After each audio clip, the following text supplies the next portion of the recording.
Hello guys, in this video we are discussing the solutions of JEE Advanced 2021 paper which was held yesterday. So this is the paper 1 and this is the question number 1. In this question you can see that there are two different scenario, and in this scenario there is a vernier caliper which is having a sphere which is fixed between the jaws of the vernier caliper, and this is the case of the measurement, and this is the case when there is nothing between the jaws and jaws are closed. So this is the information for zero error and this is the information for reading. So let us find out first of all the least count of this vernier caliper. Now it is given that one main scale division is equal to 0.1 centimeters. Here it is given that 1 MSD, one main scale division, is equal to 0.1 centimeters. And it is also given that 10 vernier scale divisions are equal to 9 main scale divisions. So one vernier scale division will be equal to 9 by 10 of main scale division. Now the least count is equal to 1 MSD minus 1 VSD. So the least count would be equal to 1 MSD minus 9 by 10 of MSD from this.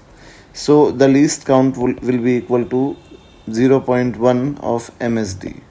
Now 1 MSD is already 0.1 centimeters, so the least count will be 0.01 centimeters. Now zero error.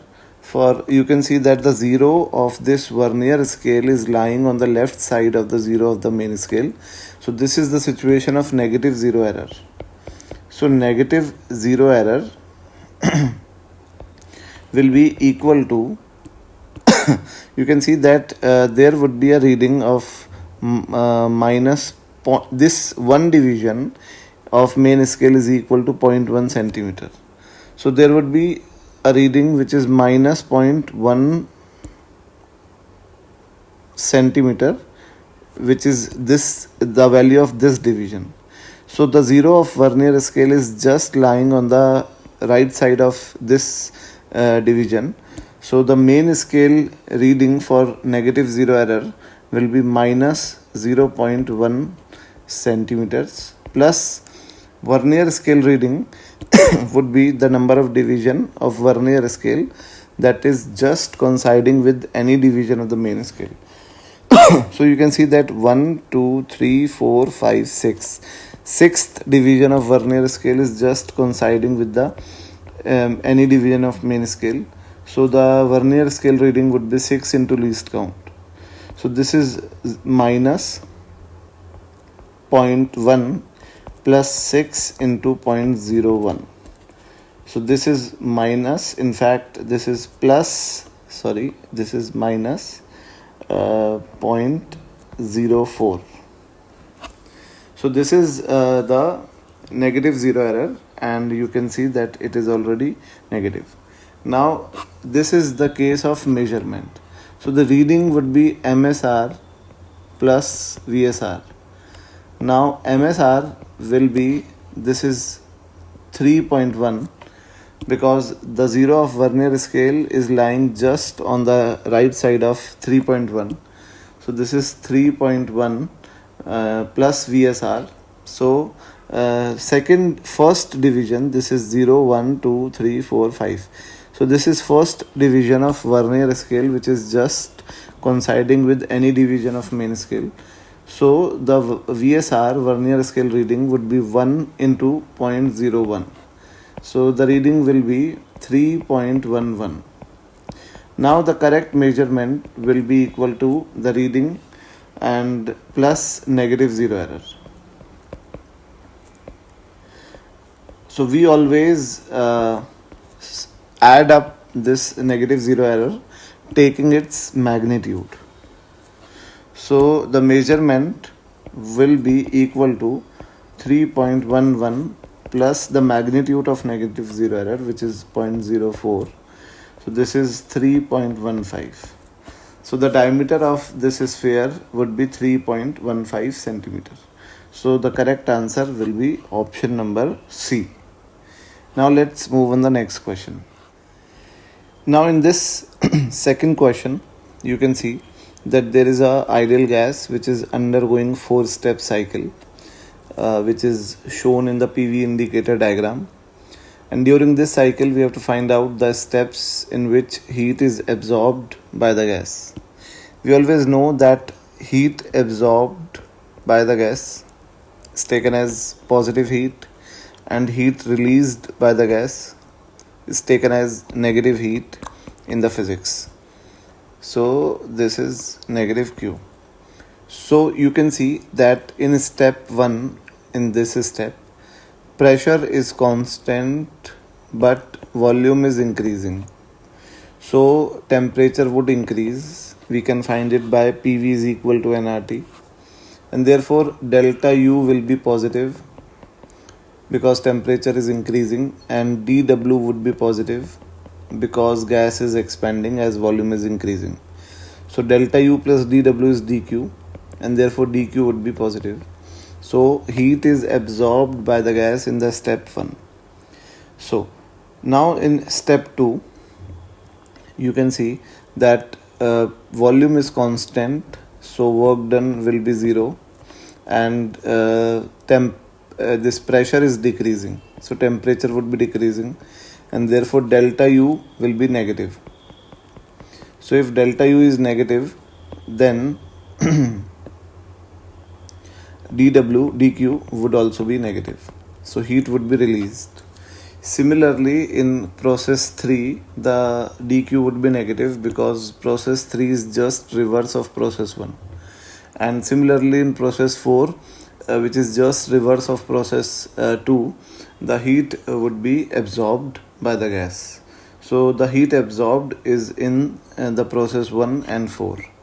So the correct answer is first and fourth, which is option number C. Step 1 and 4th, which is option number C. Now let's move on the next question.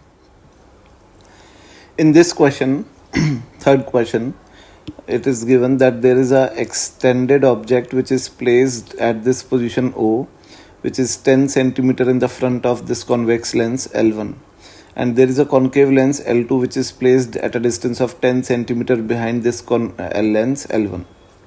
Now the radius of curvature of all the curved surfaces in both the lenses are 20 centimeter, and the refractive index of both the lenses is 1.5. So we have to find out the total magnification of the lens system. So first of all, let us find out the focal length of each lens. We know that when the lens is formed of glass which is of refractive index 3/2, and it is kept in air, then according to this lens maker formula, 1/f will be equal to 3/2 minus 1 into 2/r. So f will be equal to r. So for lens L1, you can see the f would be equal to plus r, which is plus 20, and for lens L2, f will be equal to minus r, which is minus 20. Now we know that the magnification is directly equal to f upon f plus u. This is the magnification of lens. So f for the first lens is 20, and this is 20 minus u is 10. We have taken u as minus 10 because u is measured in the opposite direction of incident rays. So this is equal to 2. Now this is also equal to v upon u, and u is equal to minus 10, so v will be equal to minus 20. So the image of the first lens would be formed at this position, which is 20, and this image would be the object for this lens L2. So for the magnification of second lens will be f upon f plus u, and f is minus 20 and u is minus 30, because this is 20 plus 10. So this is 2 upon 5. So the total magnification of the system will be m1 into m2, and therefore m1 into m2 is 2/5 into 2, which is 4/5. So it is 0.8. So the correct answer will be option number B. Now let's move on the next question. In this question, you can see that there is a heavy nucleus Q which has a half-life of 20 minutes.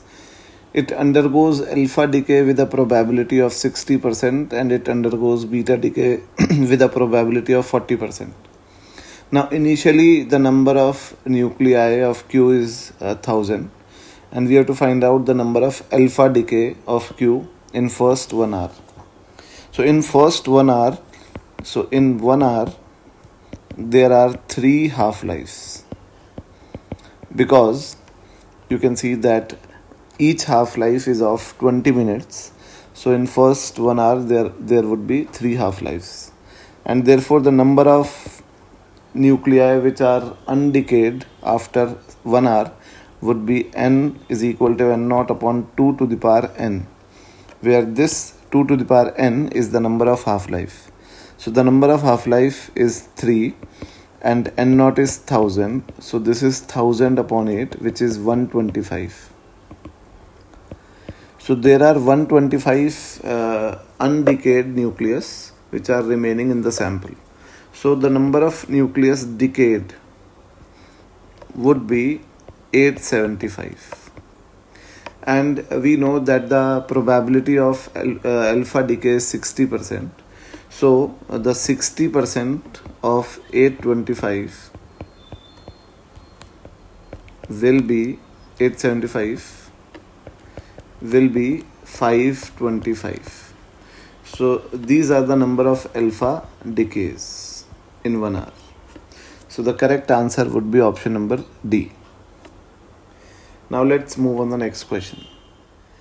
In this section there is a paragraph and which is called as question stem, and we have to answer the questions which are mentioned below. So for question number 5th and 6th, the question stem says that there is a projectile which is thrown at an angle of 45 degrees from the ground, like that, with the speed, this is 45 degree and the speed is 5√2. So at the highest point it splits into 2 parts and 1 part falls vertically on the ground at 0.5 seconds. So you can see that the time of flight will be 2u, which is 5√2 sine 45, which is 1/√2 by g. So time of flight is 1 second. And till the time when they reach the highest point, this is the time which is 0.5 second, which is half of the total time, and in the remaining half time both will come to the ground. So the time in which the second particle will strike the ground will also be equal to 0.5 seconds. So the value of t will be 0.5 seconds. Now we have to find out the distance x from this point where this second particle would fall.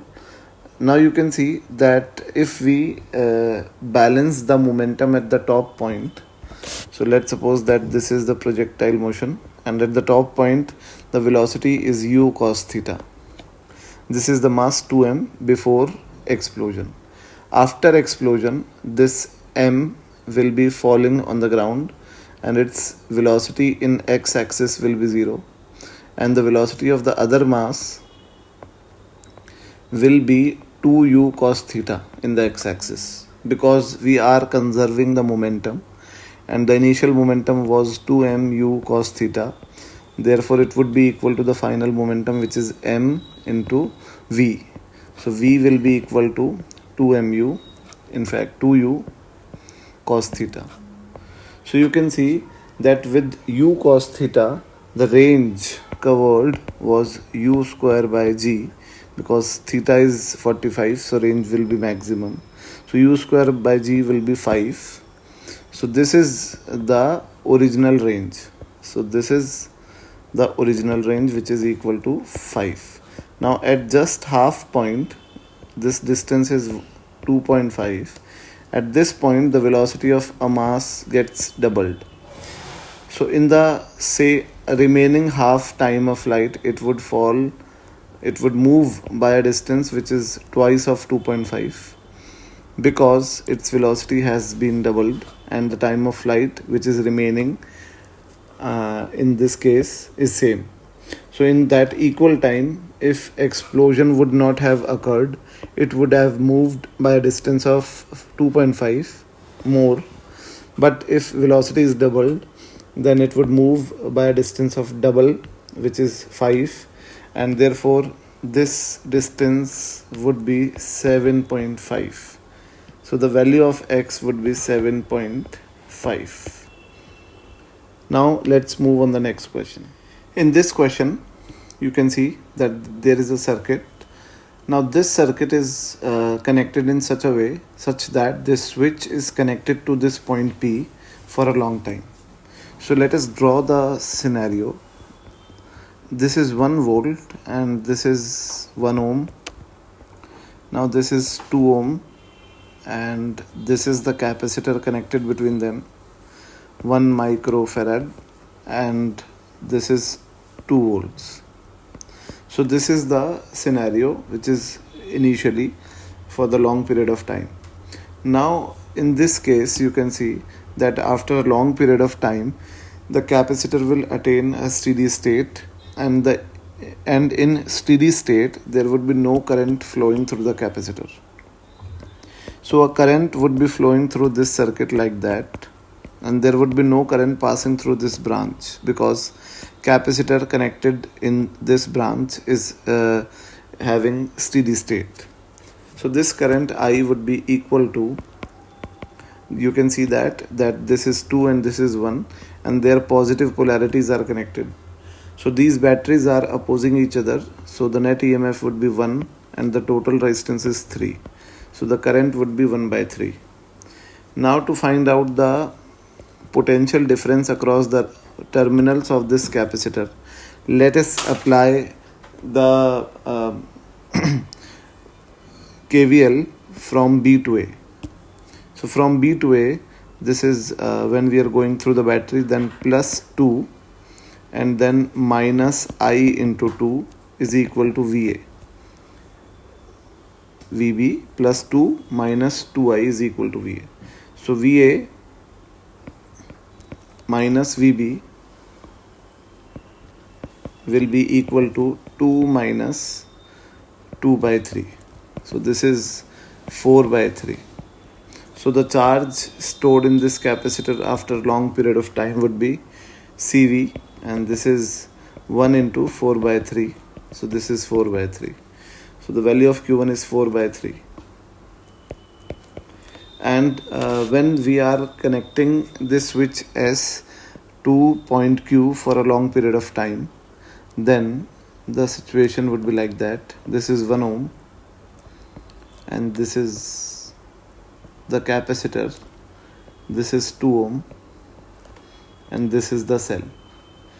You should always remember one thing, that whatsoever be the initial charge on the capacitor, when it is connected to a battery, then battery creates the charge on the capacitor which it would have created if the capacitor was initially uncharged.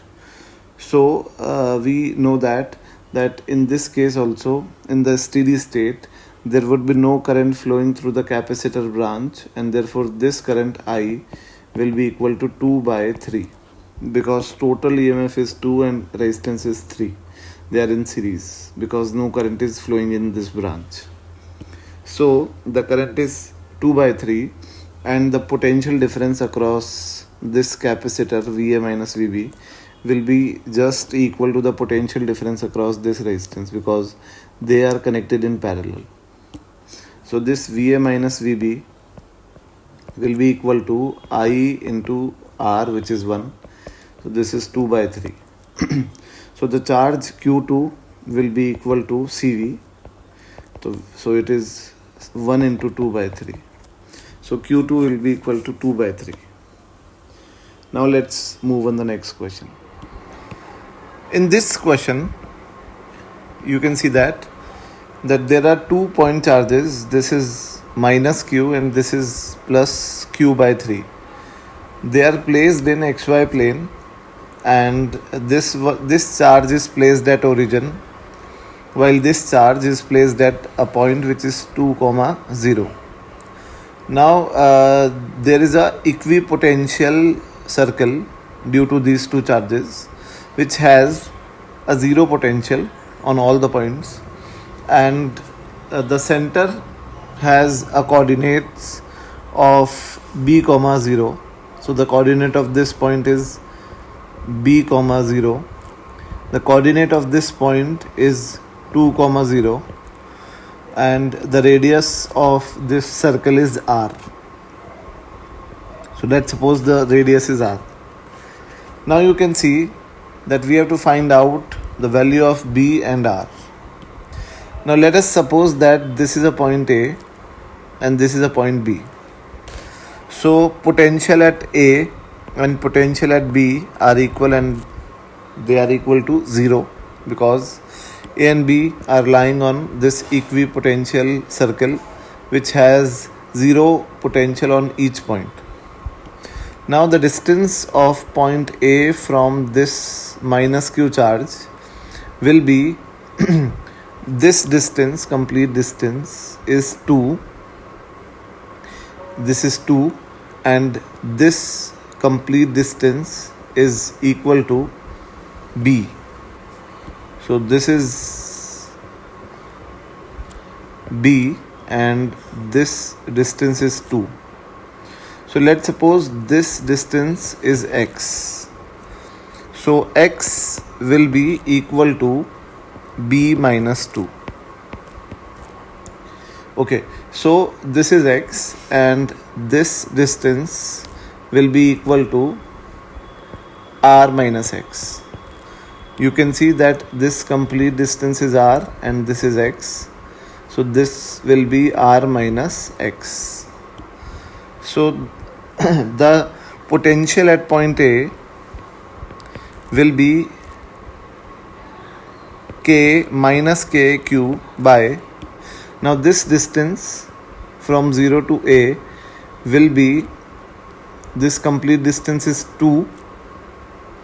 In fact, this complete distance is b and this distance is x. So we can see that the distance of minus q and A will be complete b minus r. So this is b minus r, and the potential at A due to the other charge, this charge q by root 3 will be plus kq by root 3 into this distance. This is r minus x.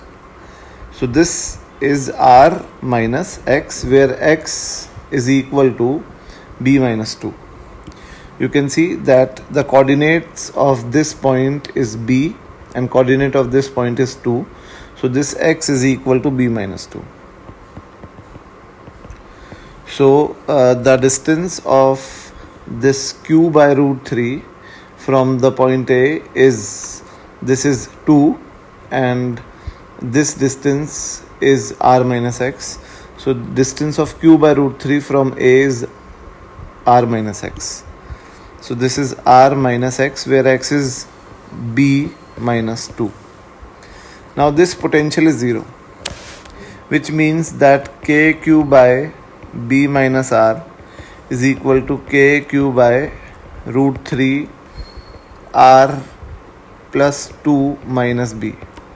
So cancelling this kq with kq, the equation will be r plus 2 minus b into 3 will be equal to b minus r. Now let us calculate the value of b minus r. So you can see that this is b minus r with a negative sign multiplied by root 3 plus 2 root 3 is equal to b minus r. So 2 root 3 is equal to b minus r, and this is 1 plus root 3. So B minus R will be equal to 2 root 3 upon 1 plus root 3. This is first equation. Now let us write down the potential at point B. So at point B, the potential VB will be equal to the distance of point B from origin is, this is B and this is R. So distance is B plus R. So this is the potential at point B due to minus Q charge will be minus KQ by B plus R, as well as the potential at point B due to this charge which is kept at this point will be equal to 2. The distance of this point from point B is x plus R, where x is B minus 2. So this is KQ by root 3 and x plus R, where x is B minus 2. So B minus 2 plus R. So you can see that this potential is also 0. So KQ by B plus R will be equal to KQ by root 3 into B plus R minus 2. So cancelling this KQ with KQ. So B plus R into root 3 is equal, in fact, into root 3 minus 2 root 3 is equal to B plus R, and B plus R common, root 3 minus 1 is equal to 2 root 3. So B plus R will be equal to 2 root 3 by root 3 minus 1. This is the second equation. Now the first equation was this one. B minus R is 2 root 3 upon 1 plus root 3. So B minus R is equal to 2 root 3 upon 1 plus root 3. This was the first equation. So adding the first and second equation, we get 2B is equal to 4 root 3 upon 3 minus 1. So this is equal to root 3. You can see that if we add up these two equations, if we add up these two equations, 2 root 3 is common and 1 upon root 3 minus 1 plus 1 upon root 3 plus 1. So this is B is equal to root 3, and in the denominator it would be 3 minus 1, and in the numerator it would be 2 root 3. So B will be equal to 3. And if we substitute the value of B in any of the equation, then R will be equal to root 3. So the value of R is root 3 and value of B will be 3. So these are the answers. Now let's move on the next question. In this question, you can see that there is an object which is cylindrical, and it is unknown that this cylinder is either solid or hollow. Now there is a force which is acting on this cylinder. This force is F. The radius of cylinder is R, and this force is acting at the center of the cylinder. The coefficient of friction between and the center of the cylinder is moving with an acceleration of A. Now the acceleration of gravity is G. So we have to choose the correct options if it is mentioned that cylinder is rolling without slipping. Now if the cylinder is rolling without slipping, then the acceleration of the center is given as A. So for pure rolling, the alpha should be in clockwise sense, and A should be equal to R alpha. First of all, you can see that there is no torque of this force because this force is acting on the center of mass of the cylinder itself. So it is not producing any torque about the center. So to rotate this cylinder in clockwise sense, another force should act on the cylinder, which is the frictional force, and we can say that the frictional force would be acting in the backward direction because it is producing a clockwise torque. So if we write down the equation of forces, then the net force will be F minus F, and that is equal to ma, and the torque of friction will be F into R, and that is equal to I alpha. So we can write down the alpha as A by R, and therefore F is equal to IA by R square. So we can substitute the value of F over here, and therefore the equation will be F minus IA by R square, and that is equal to MA. So F will be equal to A is common and I upon R square plus M. So A will be equal to F upon I by R square plus M. Now this is A, and if we substitute the value of A in the friction, then we can say that friction will be equal to F upon I plus MR square.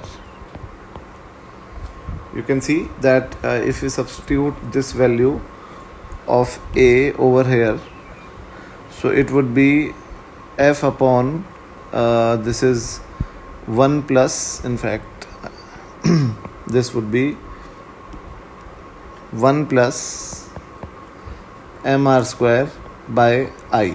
This would be the value of friction. Now the option number A, which says that for the same value of F, the value of A will not depend on the fact that whether the cylinder is hollow or solid. We know that according to this equation, the A is dependent on moment of inertia. Therefore, for solid and hollow cylinders, the value of I would be different, and therefore A would be different for both of them. So the correct answer, A would not be the correct answer. So for solid cylinder, the maximum possible value of A is 2 mu g. So for let's suppose that the friction is acting to its peak value. So F max is equal to mu mg, and that friction is also equal to F upon 1 plus mr square by I. Now for solid cylinder, the moment of inertia is mr square by 2. So you can see that F will be equal to 3 mu mg. Now the value of acceleration is F upon I by mr square plus 1. F is 3 mu mg and I is mr square by 2. So this is 1 by 2 plus 1. So 3 mu mg upon 3 by 2, and this is 2 mu mg.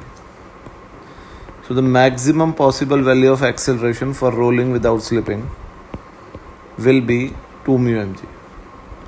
So option number B is also correct one. The magnitude of frictional force acting on the object due to ground is always mu mg. This is incorrect, because friction in this case would be rolling, and that rolling friction is a kind of a static friction that is self-adjusting obviously. So it is not necessary that it would be acting to its peak value always. Now for D option, for a thin walled hollow cylinder, A is equal to F by 2m. So if cylinder is thin walled hollow cylinder, then its moment of inertia would be mr square. So this would be mr square by r square, cancelling r square. So it is A is equal to F by 2m. So D option is also correct. Now let's move on the next question. In this question, you can see that this is a slab which is made up of two different mediums. This is air. Now it is given that the refractive index of this medium is N1 and the refractive index of this medium is N2. It is also given that sine theta is slightly greater than 1 upon N1. The refractive index of air is 1. Now we have to find out that which of the following statements are correct. So let us first of all draw the diagram, and let us assume that this ray is moving in this medium and this angle is R. So let us write down the equations of Snell's law. So for first refraction, N1 sin theta is equal to N2 sin R, and for second refraction, N2 sin R is equal to, let us suppose that this is E, light is emerging in air, so this is 1 sin E. So in any case, you can equate first and second equation because N2 sin R is common. So n1 sine theta is equal to sine E. So if E is equal to 90, let us suppose that light emerges at an angle of 90 degree. So this theta will be the critical angle and it would be equal to 1 upon sine theta would be sine theta c would be equal to 1 upon n1. So this is sine theta and it would be equal to 1 upon n1. So 1 upon n1 is also the critical angle, and if E is 90, you can see that this is the critical angle for second refraction. Now it is given that already sine theta is greater than 1 upon n1, which means sine theta is greater than the critical angle of second surface, this surface. Let's suppose it is sine theta c1. So it is 100% necessary that light will not enter the air in any case. So it will be reflected back from this interface if it enters medium n2. So the light enters air if n2 is equal to n1. This is not possible, so A is incorrect. And you can also cross check that if n2 is equal to n1, then this is complete medium of refractive index n1, and the critical angle of this medium and air would be sine inverse 1 by n1. And if the angle of incidence is greater than the critical angle, then TIR will occur and light will not enter the air. So option A is incorrect. Now option B says that light will be finally reflected back into the medium of refractive index n1 if n2 is less than n1. We have already concluded that due to the fact that sine theta is greater than the critical angle of the medium of n1 and air. So it is 100% sure because we can directly write down the Snell's law for this medium n1 and for air. And by directly writing down the Snell's law for n1 and air, we can say that n1 sine theta is equal to sine E. Now if sine theta is slightly greater than 1 upon n1, so this term you can see that n1 sine theta, this is n1 sine theta is equal to sine E. So if sine theta is greater than 1 upon n1, then this term would be greater than n1. So in fact it would be greater than 1. So this will be greater than 1. So if it is greater than 1, then sine E is also greater than 1, which is not possible because sine theta is always less than 1. So which means that this light will never enter the air for any value of n2 and n1. So the option number B and C are the correct one. And the option number D says that the light is reflected back into the medium of refractive index n1 if n2 is equal to 1. This is also correct because we have already concluded that for any value of n2 and n1, light will not enter the air. So the correct answers are B, C and D. Now let's move on the next question. In this question, there is a particle which is initially situated at a point which is minus 10, minus 1. The mass of this particle is 0.2 kg and its acceleration is constant and is towards positive x-axis. The value of acceleration is 10. So now the first option, which says that the particle arrives at the point x is equal to L, y is equal to minus h. Let me tell you that L is equal to 10 and h is equal to 1. So this point would be 10, minus 1. So it will arrive at this point at t is equal to 2 seconds. So first of all, let us check its displacement. So displacement would be s is equal to half at square because particle has started from rest. So s is half, a is 10 and t square time is 2 seconds. So t square is 4. So this is 20. So particle will reach this point, which is plus 10 comma minus 1 in 2 seconds. This is 20 centimeter or 20 meters. So you can see that the A option is correct. Now the torque of the particle acting on the particle when it passes through the point x is equal to L comma minus h. This torque is about the origin. So the torque would be F into perpendicular distance from origin. So this perpendicular distance is 1 and F is equal to MA, where M is 0.2 and A is 10. So this is 2 into 1. So the direction of torque would be in this sense. So it would be in K cap direction. You can curl the fingers of your right hand in the sense of rotation, and you can see that the thumb will be pointing towards K cap. So option number B is also correct. Now the angular momentum is mvr, where r is the perpendicular distance. M is 0.2, V is equal to AT and R is 1. So this is 0.2 and A is 10 and time is 2 into 1. So it is 4 K cap. The direction of torque and angular momentum would be same. And at the point when it will be passing through the y-axis, the torque will be K cap. This is incorrect because force is constant throughout, which is 2, and the distance of this point from this point is 1. So torque will be constant throughout. So the correct answers are only A, B and C. Now we move on the next question. In this question, we have to choose the correct option regarding the hydrogen spectrum. So the first option says that the ratio of longest wavelength to the shortest wavelength in Balmer series is 9/5. Now in Balmer series,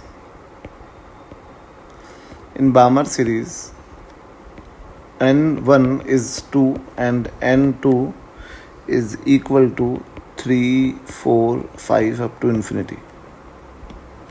Okay, so for the longest wavelength,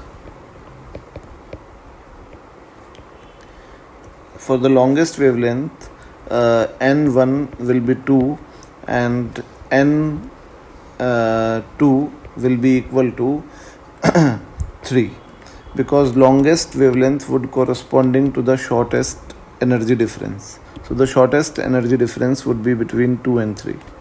So the longest wavelength of the Balmer series, N longest, 1 upon lambda longest will be equal to RZ square, where Z is 1, into 1 upon N1 square minus 1 upon N2 square. So this is 4 minus 1 upon 9. So 1 upon lambda longest is equal to R by 36 into 5. And 1 upon lambda shortest of the Balmer series will be equal to R into 1 by 4 minus 1 by infinity.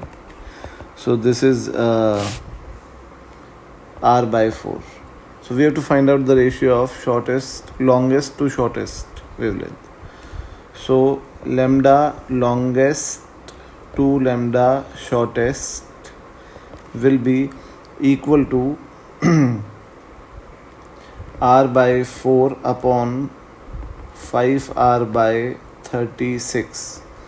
So this will be 9 by 5. So this is correct option.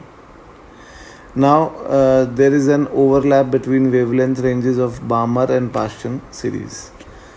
Now you can see that the longest wavelength of Balmer series, we have already calculated that the longest wavelength of Balmer series is 36 by 5R. So this is 36 by 5R. And for Paschen series,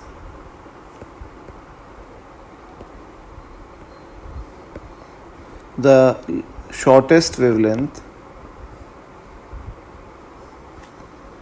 will be 1 upon lambda shortest will be equal to r into 1 upon n1. For Paschen series, n1 is 3 and this is 9, and for shortest wavelength the energy difference would be the longest, and therefore the second orbit would be from transition would be from infinity to n1. So this is 1 upon lambda shortest is equal to r by 9. So lambda shortest will be equal to 9 by r. Now you can see that lambda longest of Balmer series is in fact less than lambda shortest of Paschen series, because 36 by 5 is less than 9. So which means that they do not overlap. So B option is incorrect because it is saying that they overlap. Now C option, the wavelength of Lyman series are given by this, where lambda naught is the shortest wavelength of Lyman series and m is integer. For Lyman series, n1 is equal to 1 and shortest wavelength for shortest wavelength 1 upon lambda shortest will be equal to r into 1 upon 1 minus 1 upon infinity.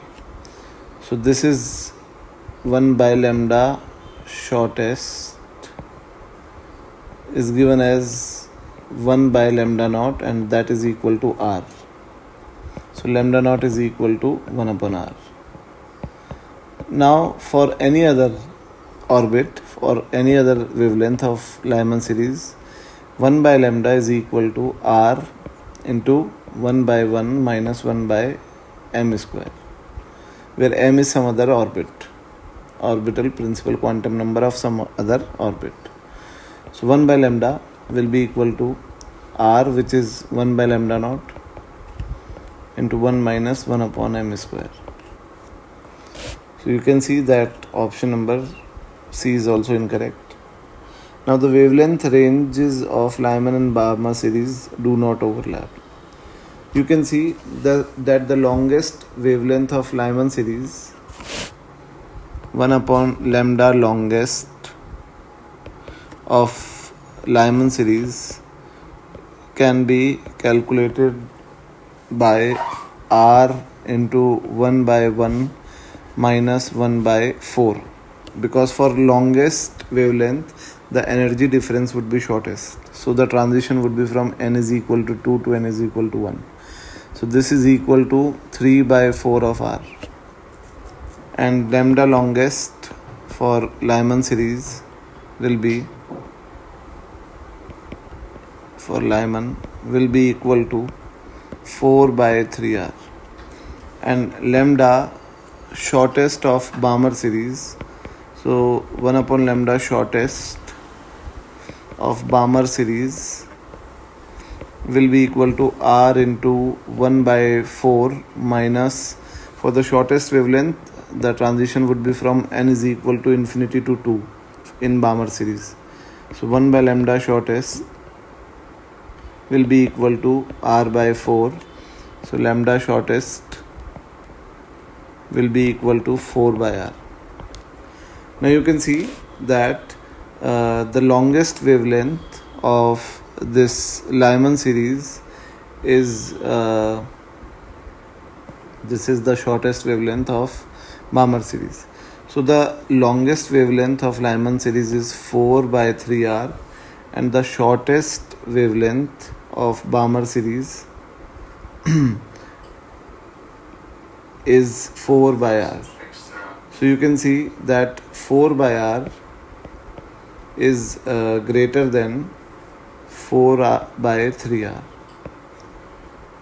Okay, so this the longest wavelength of Lyman series, this is the longest wavelength, is less than the shortest wavelength of Balmer series.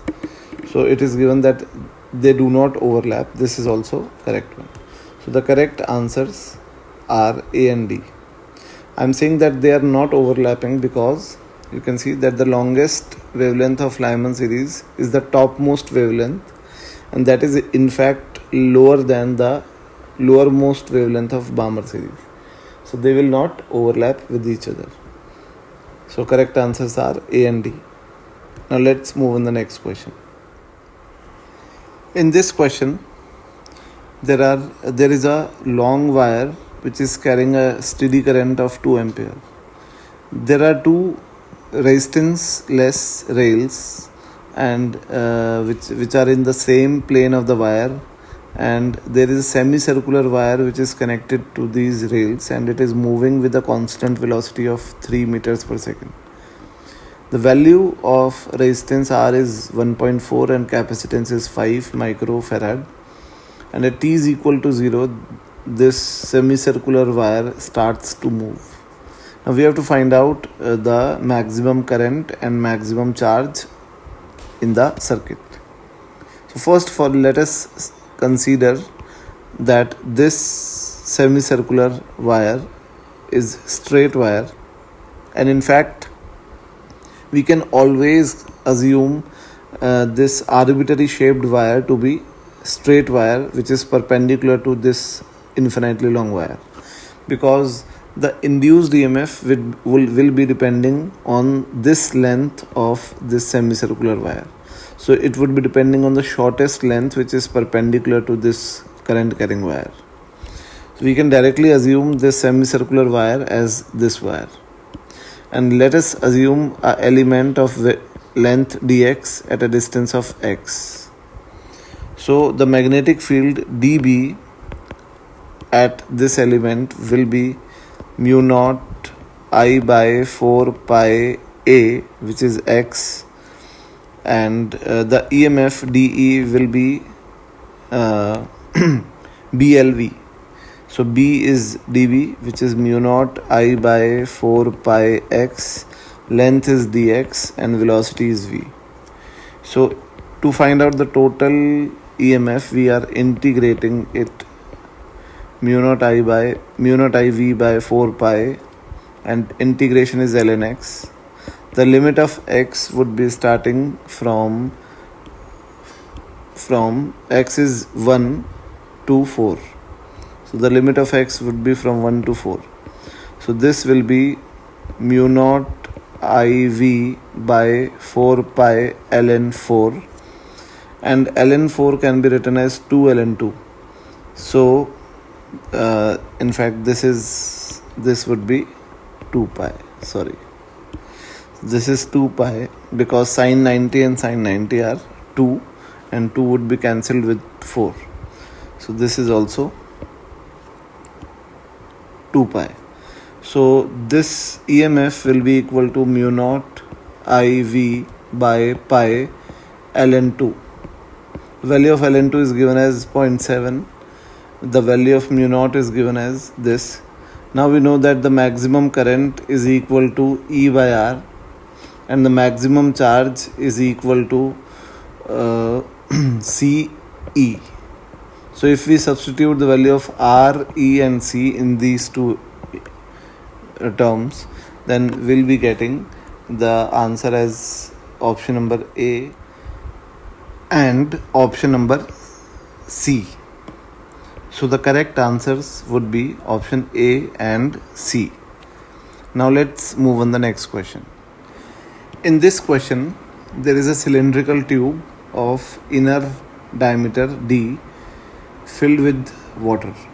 This tube is placed on an inclined plane of inclination 45 degree, and it is being taken in the downward direction with an acceleration of A. So we have to find out the difference of pressure between points 1 and 2. To find out that, let us consider a line like that, and let us name this point as 3. So you can see that if this distance is D, then this distance would also be D. Now if we consider the components of acceleration A in the two directions, this component would be A by root 2 and this component would be A by root 2. So for a particle of mass m, if we write down the pressure difference between 2 and 3, then we can say that as due to the fact that the x component of acceleration of the tube is in the forward direction, therefore the pressure at 2 would be greater than pressure at 3. So P2 minus P3 will be equal to rho into D into G effective. Now in x-axis, the effective acceleration is A by root 2. So it would be A by root 2. Now if we find out the difference of pressure between 1 and 3, so obviously pressure at 1 would be greater than the pressure at 3, considering the fact that mg is greater than ma. Because if ma is greater than mg, ma by root 2 is greater than mg, then this liquid will not remain in this tube and it will move out of the tube in the upward direction. So as it is remaining in the tube, so we are considering that mg is greater than ma by root 2. So the G effective in the downward direction is G minus A by root 2. So now if we have to find out the pressure difference between 1 and 2, so P1 minus P2 will be equal to rho into D and G minus A by root 2 minus A by root 2. So P1 minus P2 will be equal to rho D into G minus root 2A. So if A is equal to G by root 2 according to the equation number 1, then this is G by root 2 and this would be 0. So P1 minus P2 upon rho GD will be 0. So this option A is correct. Now if A is equal to G by 2, then P1 minus P2 will be equal to rho D into G and 1 minus 1 by root 2. So it would be root 2 minus 1 upon root 2. So option C is also correct. Now let's move on the next problem. In this question, there is a alpha particle of mass 4 AMU and singly charged sulfur ion of mass 32 AMU, which are initially at rest. Now they are accelerated through a potential of V and then they are allowed to pass through the region of uniform magnetic field, which is perpendicular to the velocities of the particle. So within this region, alpha particle and sulfur ion are moving in the circular orbits of radius r alpha and rs. So we have to find out the ratio of rs to r alpha.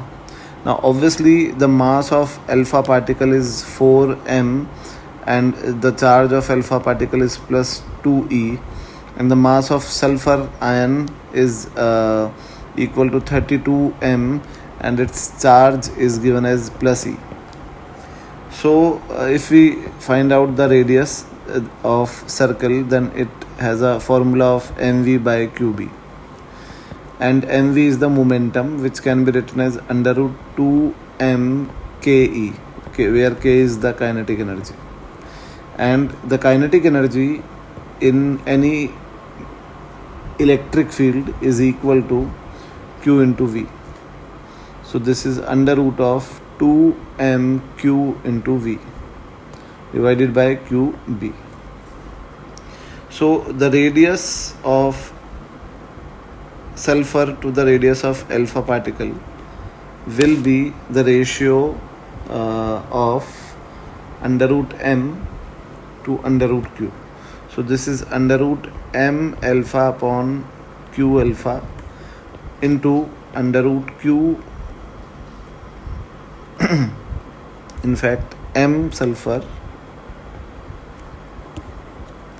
to q sulfur into q of alpha to m of alpha. So this will be under root of M sulfur is 32M and charge of sulfur is E, and this is under root Q of alpha is 2E and its mass is 4M. So cancelling this M with M and E with E, so this is 32 into 2, which is 64 divided by 4, and 64 by 4 is equal to 16, and root of 16 will be equal to 4. So the correct answer of RS by R alpha is 4. Now let's move on the next question. In this question, you can see that there is a thin rod of mass M and length A. This rod is free to rotate about the horizontal plane and about an axis which is passing through its end, and this rod is placed in horizontal plane. Now there is a circular disc of mass M and of radius a by 4, which is fixed on this point of the rod in such a way such that this disc cannot move on the rod, but it can rotate about this axis. And for an observer who is standing on the ground, it is observing that this rod is rotating with an angular speed of omega about this axis along with this disc, and this disc is rotating with an angular speed of 4 omega about this axis. So we have to find out the angular momentum of the system. So the angular momentum of the system would be the angular momentum of the rod about this axis, this one, and it would be ma square by 3 into omega plus the angular momentum of the center of this disc about this point, which would be m, the distance of this center of mass from this axis is 3a by 4. So this is m into 3a by 4 whole square plus the angular momentum of this disc about its own center. So it would be m into r square, which is a by 4 whole square by 2 into 4 omega.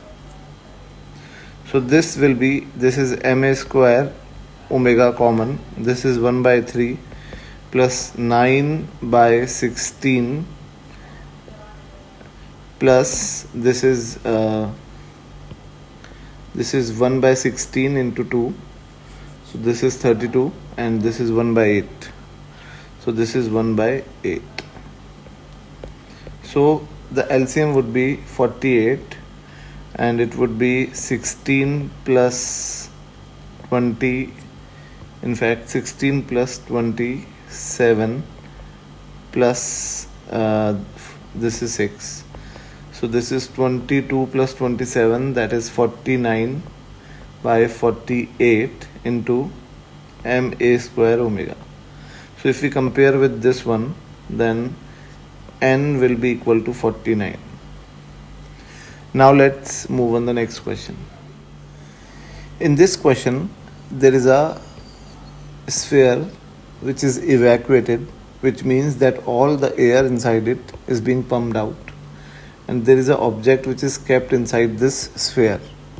Now this sphere is maintained at 0 Kelvin and the initial temperature of the object was 200 Kelvin. At T is equal to T1, its temperature was 100 Kelvin, and at T is equal to T2, its temperature was 50 Kelvin.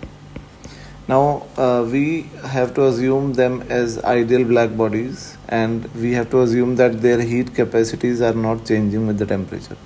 So we have to find out the ratio of T2 and T1. So we know that according to Newton's law of cooling, sigma A into E is 1, and this is T to the power 4 is equal to ms minus ms dt by dt. So dt by T to the power 4 is equal to sigma A by ms into dt. So let us consider them as k. So integrating dt by t to the power 4 and limit from initial temperature of the body was 200 and limit from 200 to t. So this will be equal to k into t. By utilizing this negative sign, let us change the limit from t to 200, and this is the integration of this would be t to the power minus 3 upon minus 3 is equal to kt. So you can see that this is 1 by 3 and this is 1 upon t cube minus 1 upon 200 cube, and this is equal to kt. Now when T is 100 Kelvin, the time is T1. So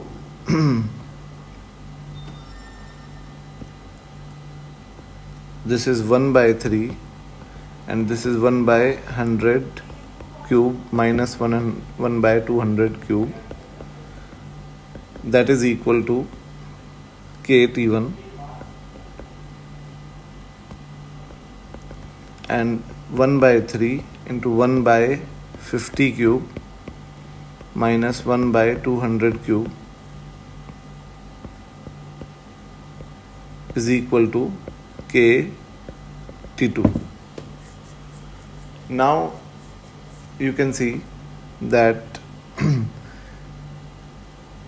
if you find out the ratio of T2 by T1, then it would be 1 by 50 cube minus 1 by 200 cube upon 1 by 100 cube minus 1 by 200 cube.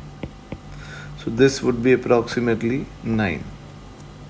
So the correct answer would be 9. T2 by T1 will be equal to 9.